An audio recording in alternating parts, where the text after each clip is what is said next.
Olivia Hart was running late, her tote bag slapping against her hip as she darted up the marble steps of the Westbridge Art Museum, clutching a half-crushed map of the Impressionist wing in one hand and her phone in the other. She wasn't even supposed to be there. The museum wasn't part of her plan today. She was supposed to be job hunting, not chasing a listing on a museum blog about a rare Monet display. She rounded a corner too fast and slammed full speed into a wall of a man. "Oh my God," she gasped, stumbling backward, her bag falling open, lipstick and pens clattering across the polished floor. Two strong hands caught her elbows before she could fall. "Whoa," a deep voice said. "You okay?" Olivia blinked up. The stranger was tall, maybe 6'2", with sharp cheekbones, messy dark blonde hair, and eyes so blue they actually made her forget where she was. I didn't see you," she stammered, cheeks flaming. "I'm so sorry." He crouched without a word, picking up her scattered things. "It's all right."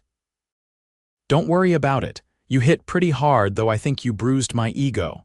She let out a nervous laugh, taking the things from him as he handed them over. "You sure you're okay?" "I'll survive," he said, slipping his hands into the pockets of his fitted black coat. "You seem like you're in a rush." "I was sorry again, I read this article about a Monet piece they brought in for a limited viewing. I didn't think I'd make it in time, and yeah, I clearly forgot how to walk." His mouth twitched in amusement. "You're not going to miss it. It's on the second floor, East Wing. It's not going anywhere. You've seen it." "I might have walked past it once or twice," he said casually, like he hadn't just named the most hyped piece in the exhibit. She narrowed her eyes playfully.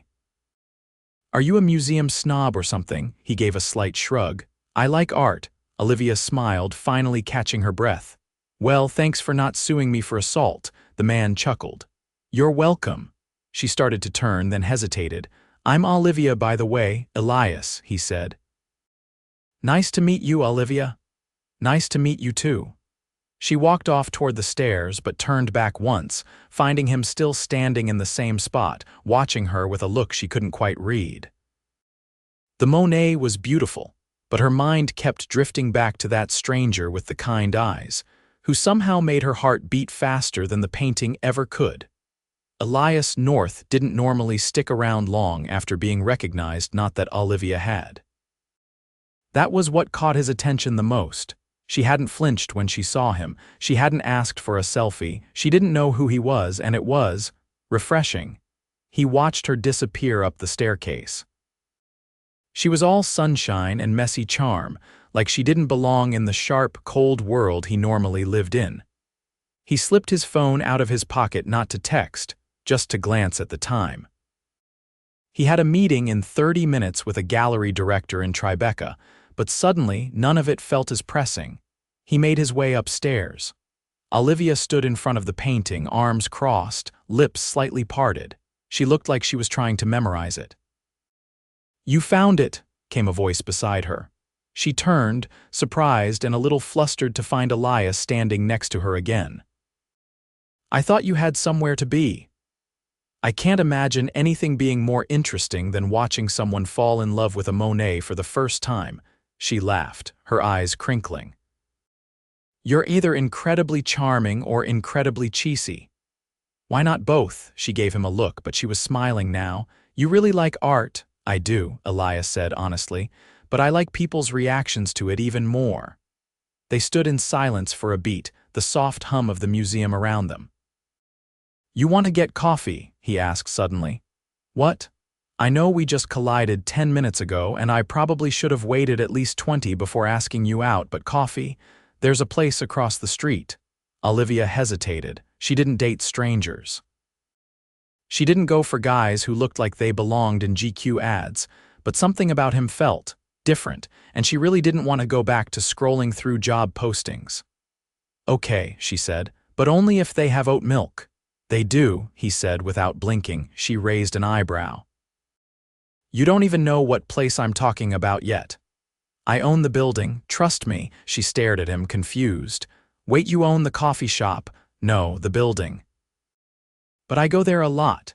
She blinked, trying to process that, but he was already walking beside her, long strides smooth and confident. The cafe was cozy and expensive-looking, tucked into a brick corner with gold-lettered windows. The barista greeted Elias by name, of course she did. They sat near the window, steam rising from her cup. She watched him over the rim, noticing now the subtle details: his watch, his coat, the way his shoes looked like they cost more than her rent. "Okay, so, you own buildings, that's casual." "I run a real estate development company," he said. "North and Vale. We do a lot of commercial redesigns, art spaces, gallery partnerships." She almost choked on her latte. "Wait, North? As in the North Gallery, that's you," he nodded, watching her reaction. "Oh my God, I walked into you like a human wrecking ball and you're..." "That North? I told you I'd survive," he said, grinning. She stared at him, stunned. "Why didn't you say anything?" "Because you were the first person in a long time who didn't see me as a walking dollar sign." She flushed, sinking into her seat, then slowly smiled. "Well, if it helps." "You're still kind of a walking dollar sign." He laughed, and the sound made her chest tighten. They talked for hours, until the cafe dimmed its lights and the evening crowd rolled in. Elias walked her to the subway, even though his car was parked out front, a sleek black Maserati she hadn't noticed earlier.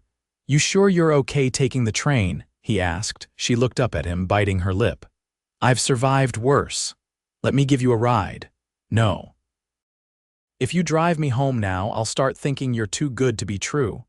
And that's a bad thing. It's terrifying." He smiled, but there was something serious beneath it. "Then let me prove I'm not." She hesitated, heart pounding, then stood on her toes and kissed his cheek. "Tomorrow night, I'll pick you up at 7. Her fingers brushed his coat as she turned. "You don't even know where I live." "I will." She walked down into the station, heart thudding like she'd just made a very, very dangerous choice, but she couldn't stop smiling. The following evening, Olivia stood in front of her closet, a half-zipped dress hanging from her hand, frowning at the mirror like it had personally insulted her. Her roommate, Callie, peeked around the corner. "Are you seriously still trying things on? He's picking you up in 10 minutes. Olivia held the dress up. "Does this say I appreciate art and also know what fork to use at a fancy dinner?" "No," Callie said, flopping onto the bed with a bag of popcorn. "It says I might spill wine on your $1,000 suit, but you'll still think I'm charming. That's not helpful." Callie shrugged. "You're overthinking it. You've already impressed him by not fainting when you found out who he was. Just wear something you feel like yourself in." Olivia exhaled through her nose and nodded. "Right, myself. But with less lint." When the buzzer rang, she was still hopping into her heels. She answered the door barefoot, breathless, and immediately forgot how to speak. Elias stood there in a midnight blue jacket, collar open, the sleeves rolled just enough to look unintentional. His gaze swept over her slowly, not hungrily, but like he was seeing something he hadn't expected and couldn't look away from. "You look." He paused, tilting his head slightly. "Like you belong in moonlight," she blinked. "That's very poetic for a guy who owns buildings." "I contain multitudes," he said with a faint smile. She grabbed her coat and bag, locking the door behind her while Callie gave her a silent thumbs up from the hallway. Outside, a sleek black car idled at the curb, but it wasn't the same one from the day before. This one gleamed like it had never seen a city street. The driver opened the door without a word. "You change cars like socks," she murmured as she slid inside. "I had this one detailed today," Elias replied, settling beside her. "I thought you deserved something clean." The car moved smoothly through the city, windows tinted just enough to make the outside world feel far away. "Where are we going?" she asked, watching the lights blur past. "There's a place in Soho I think you'll like. Quiet, no menus, and the chef trained in Florence." She arched an eyebrow. "Are you trying to impress me with foreign culinary credentials?" "Absolutely." The restaurant was tucked into a side street with no sign, only a brass door and a candlelit vestibule. Inside, the lighting was low, and the tables spaced far apart, as if conversation itself was a luxury. They were seated in a corner booth beneath a skylight, where the faint outline of stars could be seen through the glass. A waiter brought out a series of small, exquisitely plated dishes without asking for an order. "Are you always given the royal treatment?" Olivia asked, eyeing a plate of saffron risotto with curiosity. "Only when I bring someone who deserves it." She looked at him, unsure how to respond. There was no pretense in his tone, no flirtation, just sincerity, plain and startling. "You're not what I expected," she said finally. "What did you expect? Someone polished, maybe a little arrogant, definitely someone who doesn't remember the barista's name." "I've been told I'm a disappointment in several areas," Elias replied, sipping his wine. She laughed, then leaned forward. "Okay, tell me something real, something you don't say in interviews." His expression shifted slightly, contemplative. "I once tried to build a greenhouse on the roof of one of my properties. I thought it'd be a nice retreat for the tenants. But I didn't take into account the water drainage system. First rainstorm, it collapsed, ruined 6 apartments and a yoga studio." Olivia covered her mouth, trying not to laugh too loudly. "Oh no, did anyone sue you?" "3 people tried. One of them was my cousin." She shook her head, grinning. "That's both tragic and oddly endearing." He tilted his head. "Your turn. What embarrassing stories?" "No, something real." She hesitated, her fingers tracing the rim of her glass. "I used to paint, like obsessively, all through college, but after graduation I stopped. I think I got scared I wasn't good enough to make it anything more than a hobby." Elias didn't look away. "You ever think about starting again?" "Sometimes. But now I work retail during the day and freelance copywriting at night." "Not exactly inspiring conditions." "That's not true," he said quietly. "You're just in the wrong frame." She blinked. "What does that mean?" He didn't explain, only reached for the bottle and refilled her glass. Later, as they stepped back out into the cold, Olivia wrapped her coat tighter around herself. Elias guided her toward the car, hand lightly on her back, warm even through the fabric. Inside the car, the silence between them wasn't awkward. It felt like something suspended, waiting. "You were right," she said. "I like that place. I could tell. You talk with your hands when you're excited. You almost knocked over your glass twice," she groaned. "I knew it." They stopped in front of her building. He didn't move to get out. "I had a good time," she said, hand on the door. "So did I." He studied her face for a moment, then added, "You're not like anyone I've met before." She laughed softly. "You probably say that to all the girls who nearly break your ribs in public." He didn't laugh. "No, Olivia. I don't." The air thickened between them until she finally opened the door and stepped out. She didn't look back until she was at the top of the stairs. Elias was still there, watching, his expression unreadable. Inside, she leaned against the door, heart pounding in a way that had nothing to do with stairs. Callie peered out from the kitchen. "So, he's impossible bad or impossible good?" Olivia didn't answer. She walked to the window, watching the black car disappear into the night. Her fingers tingled where his hand had pressed against her back. She didn't believe in fairy tales. But something had shifted, and she wasn't sure she wanted it to shift back. Olivia stepped into the studio 3 floors above a bike repair shop in Brooklyn, still catching her breath from the stairs. The place was dim and drafty, but it smelled like turpentine and charcoal, and that alone made her chest ache with something half forgotten. She hadn't planned on coming here. In fact, she hadn't even known the studio still existed, until she found the key wedged in the back of her jewelry box that morning, a leftover from college days, when she used to split the rent with 3 other art students, and believed she could paint her way into a career. Now it was empty. Dust coated the floor and sunlight filtered through the cracked blinds in long, golden stripes. A single easel stood near the window, forgotten. She set down her bag, pulled off her coat, and stared at the blank canvas. No distractions. No noise. Just space and silence. But all she could think about was Elias, the way he'd looked at her when she'd spoken about painting. Not with pity or vague interest, but with attention. With belief. She exhaled, opened her bag, and pulled out the small sketchbook she'd carried for years but hadn't touched in months. Her pencil hovered. Then moved lines first, then shape, then motion. Her hand didn't stop for almost 2 hours. When she finally stepped back, the figure she'd drawn wasn't a stranger, it was Elias. Not in a suit or behind a boardroom table, but seated at the edge of a fountain, sleeves pushed up, eyes distant. He looked nothing like the man in headlines, and everything like the man who'd watched her in that museum. She stared at it, heart thudding. Then she shoved the sketchbook closed and grabbed her coat, her pulse racing with something she couldn't name. The gallery buzzed with low conversation, champagne flutes clinking against soft jazz. Olivia stood near the entrance, scanning the space, unsure if she'd misread the invitation. She hadn't expected to be here, but 2 hours after leaving the studio, a courier had arrived at her door with a black envelope bearing a single handwritten line, "Come see what I see." Inside was a gallery pass. No name, no explanation, but she'd known.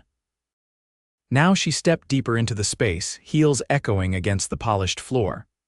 The walls were filled with photographs, large, high-contrast images of cityscapes, alleyways, fleeting moments, all of them raw, unfiltered, beautiful. Then she saw him. Elias stood at the far end of the room, speaking with a man in a dark green blazer, but the moment his eyes landed on her, he stopped mid-sentence. His expression shifted, relief, maybe, or something heavier. He crossed the room in long strides. "I didn't think you'd come," he said. "I almost didn't," Olivia replied, tucking a strand of hair behind her ear. "But then I realized I'd regret it if I didn't." "I'm glad you did." She looked around. "Are these yours?" He shook his head. "A friend of mine, he used to photograph war zones. Now he documents the forgotten parts of the city. I funded the restoration of this space for him." "You said you liked art," she said quietly. "You never said you supported it like this." "I don't talk about it much. Most people only see the deals I close. Not the things I try to protect." She looked at him carefully. "Why send me the invite? Why not just ask me?" "Because I didn't want you to feel obligated. I wanted you to choose it, the way you'd choose a painting. Or a moment." He glanced down, then added, "And I wanted you to see the world the way I'm beginning to see it, through your eyes." Olivia's throat tightened. Before she could reply, a woman approached them, a curator, judging by the earpiece and clipboard. "Mr. North, they're ready for the press shots," she said, barely acknowledging Olivia. Elias gave her a brief nod, then turned to Olivia. "Will you stay?" She hesitated. "I don't belong in pictures with people like that." "You do," he said, then lowered his voice. "But I won't ask. I'll just hope." He stepped away, and Olivia found herself drifting toward a quieter corner of the gallery where a single photo hung on a steel bracket, lit by a narrow beam overhead. It was a shot of a woman standing in front of a mural, hands covered in paint mid-laugh. The colors were vibrant, chaotic, but the moment was pure joy. A voice beside her said, "He took that one." She turned to find an older man with silver hair and a camera slung across his chest. "You're the photographer," he nodded. "And you're the reason he's been distracted all week." Olivia blinked. "I didn't realize I was that transparent. He's never brought anyone to one of my openings, never sent an invite with someone else's name on it either." She folded her arms. "We've only just met, maybe. But sometimes it doesn't take long to recognize the thing you've been missing." She looked at the photo again. "He's not easy," the man added. "Carries more weight than he lets on, but he's loyal. And when he decides someone matters, that's it. He doesn't let go." Olivia swallowed. "Why tell me that?" "Because I've seen him let the right things slip away before. I'm hoping he doesn't make that mistake again." Later, when the crowd thinned and the lights dimmed, Elias found her near the back exit, staring out at the night beyond the glass. "Did you like it?" he asked. "I did," she said, her voice softer now. "It made me want to pick up a brush again." Something flickered in his eyes. "Then it was worth it." She turned to him. "Why me, Elias?" His answer came without hesitation. "Because you don't look at me like I'm a headline." She stepped closer. "And what do you see when you look at me?" His voice dropped. "Something real. Something I didn't know I needed until you barreled into my life." She laughed once, but it caught in her throat, shaky and full of nerves. "That night at the museum." I didn't expect any of this. Neither did I. He reached for her hand, not pulling, just holding. Come with me tomorrow, he said. There's something I want to show you, something that's only real if you see it. She held his hand tighter. Okay. The next morning, Elias was already waiting when Olivia stepped out of her building. This time there was no car idling by the curb, just him, leaned against a silver motorcycle, helmet in hand, hair tousled by the wind. She stared. You ride? I do, he said, holding out the second helmet. And today's not about backseats or chauffeurs. You up for it? Olivia hesitated for a beat, then took the helmet. Only if you promise not to kill me. I don't take risks with things I care about. The ride took them out of the city, past rows of brownstones that gave way to green and stone, the air turning crisper as the skyline disappeared behind them. When they finally stopped, it was in front of a wrought iron gate tangled with ivy, the kind that looked like it hadn't been touched in years. Beyond it stood a weathered estate house, long and low, with arched windows and a tiled courtyard flooded with light. Olivia pulled off her helmet, breath catching. What is this place? My mother used to bring me here, Elias said, walking ahead to push the gate open. It was abandoned by the time I was 10. She said it used to be a private artist's retreat in the 60s, but no one ever restored it. I bought it last year. You own this? She asked, stepping carefully over the cracked stone path. I've been trying to figure out what to do with it. Until yesterday, I thought it had become another boutique inn or overpriced event space. But now, I see something else. He led her through the overgrown courtyard, up the creaking stairs, and into a wide room where sunlight poured through broken panes.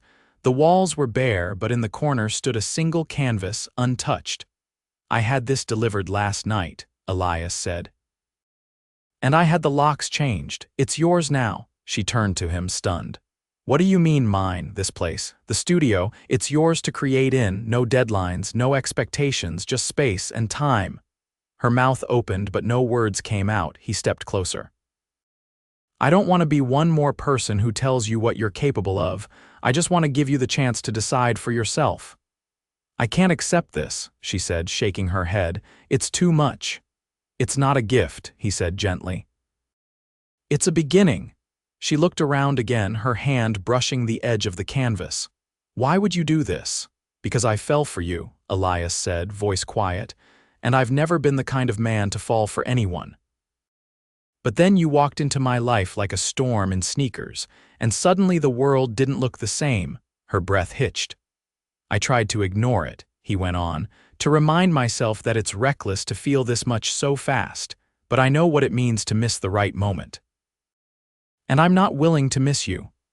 Olivia felt the wind shift through the broken windows. The silence was heavy but not uncertain. I was scared, she admitted. Still am. You come from a world that doesn't even feel real to me. I didn't fall in love with you because you fit into my world, Elias said. I fell in love with you because you made me want to build something new. She looked at him, eyes shining. You love me? I do. He reached into his jacket and pulled something out, a small, square frame. Inside was a sketch of her, one she hadn't shown anyone, the one she'd drawn in the studio. She stared at it, stunned. You left your sketchbook on the bench, he said. I brought it with me this morning. I hope that's not overstepping. It wasn't. It was everything. She stepped forward, placing her hands on either side of his face. You terrify me, Elias North, he smiled, eyes searching hers. Then we're even? She kissed him, not tentatively. Not with hesitation, but fully, like something inside her had finally found its place. His arms came around her, grounding, sure. The world outside faded when they pulled apart. She rested her forehead against his. This doesn't feel real. It is, he said.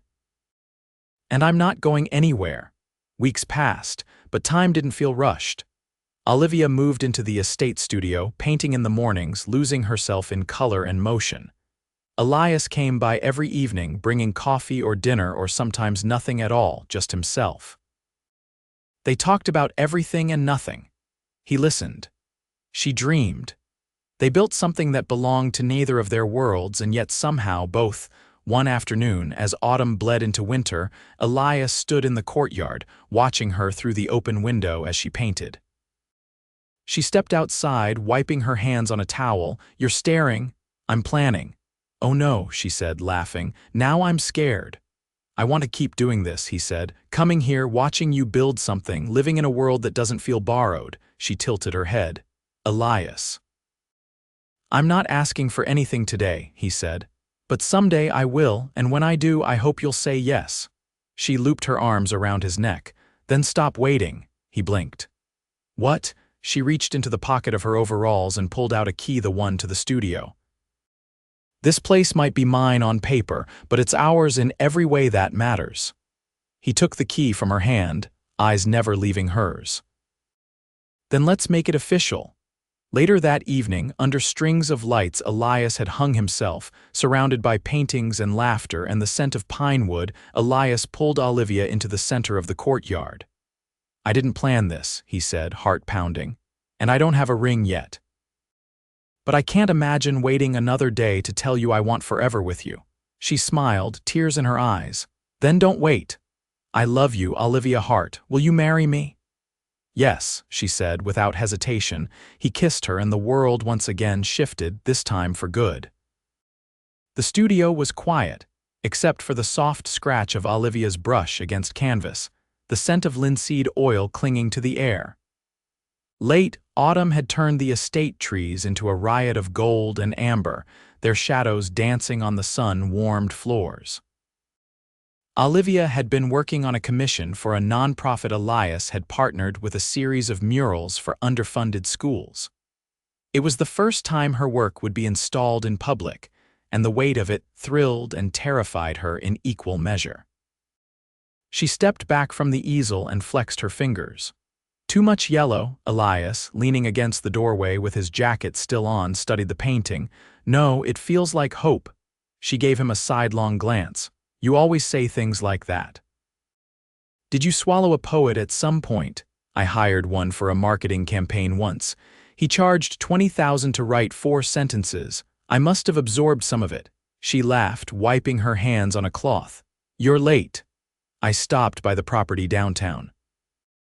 The last tenant moved out, her brow lifted. "The one with the rooftop greenhouse," he nodded. "I've been thinking of turning it into a free studio space for artists who don't have access." She stepped closer. "You're doing it again." He tilted his head. "Doing what?" "Fixing the world in corners no one's paying attention to." He brushed her cheek lightly. "If I fix the corners, maybe one day the rest will follow." She leaned into his touch.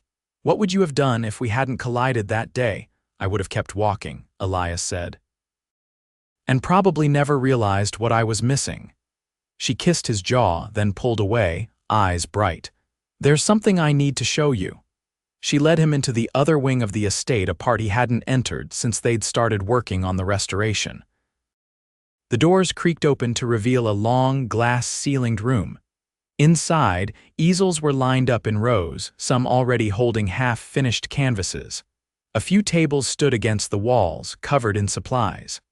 "I contacted some of the local schools," she said, her voice quiet but firm. "There are kids who don't have art classes anymore. I thought, maybe we could host weekend workshops here." Elias turned slowly, taking in the space. "You did all this?" "I used the funds from the first mural payment," Olivia said. "I wanted to do something that mattered. Something that gave others what I almost lost." He walked to the center of the room, sunlight catching in his hair. "You didn't lose it," he said. "You just needed the right space to remember." She crossed the room to him and wrapped her arms around his waist. "I wouldn't have found it without you." Elias kissed the top of her head. "You would have. I just got lucky enough to witness it." They stood in silence, the kind that didn't need filling. Then Olivia looked up. "Are you staying for dinner?" "I was hoping you'd ask." She grinned. "I tried to cook last time. You almost died." "I didn't almost die. I just didn't know risotto could be crunchy." She swatted his chest. "I'll have you know I've improved." "Then I'm definitely staying." They walked back to the main house hand in hand, the twilight stretching long across the hills. Several months later, the estate was no longer quiet. Children's laughter echoed through the halls on Saturdays. Paint splatter decorated the stone steps like confetti.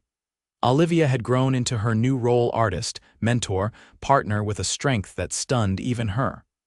Her work was now featured in galleries across the city, but she never stopped returning to the studio that had given her back her voice. Elias, too, had changed. He still closed deals and signed contracts, but his name now appeared on initiatives that built community centers, restored libraries, and funded arts programs in neighborhoods the world forgot. He'd built empires, but now he was building legacies. One crisp winter morning, Olivia sat on the back terrace, sketching the frost-covered garden. Elias appeared with 2 mugs of coffee and a folded envelope tucked under his arm. "You look too peaceful to interrupt," he said, setting the cup beside her. "You're forgiven if that envelope contains something interesting." He handed it over. "It's from the city council." She opened it carefully, eyes scanning the printed text. Then her jaw dropped. "They approved it." "They did. The studio's officially registered as a nonprofit education center. You'll be getting grants and a lot more students." She stared at the letter, then at him. "You made this happen." "You did," Elias said. "I just happen to know a few people." She set the letter down and stood, wrapping her arms around his neck. "I still can't believe this is my life." "It's ours," he said. "And I can't wait to see what we build next." That spring, under a canopy of white blossoms and surrounded by friends, artists, and the children whose lives they'd touched, Olivia and Elias were married in the courtyard of the estate. She wore an ivory dress flecked with hand-stitched florals. He wore a navy suit and no tie, his boutonniere a bloom she'd painted onto the fabric herself.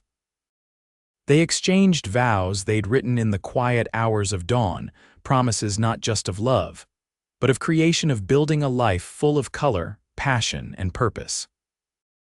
As they danced beneath the stars, the courtyard lit with golden lanterns, Elias whispered against her ear, "You didn't just change my life, Olivia, you gave it back to me." She smiled, resting her head against his chest. "Then we'll keep giving together," and they did, in every brushstroke, in every child's laughter, in every space they filled with light.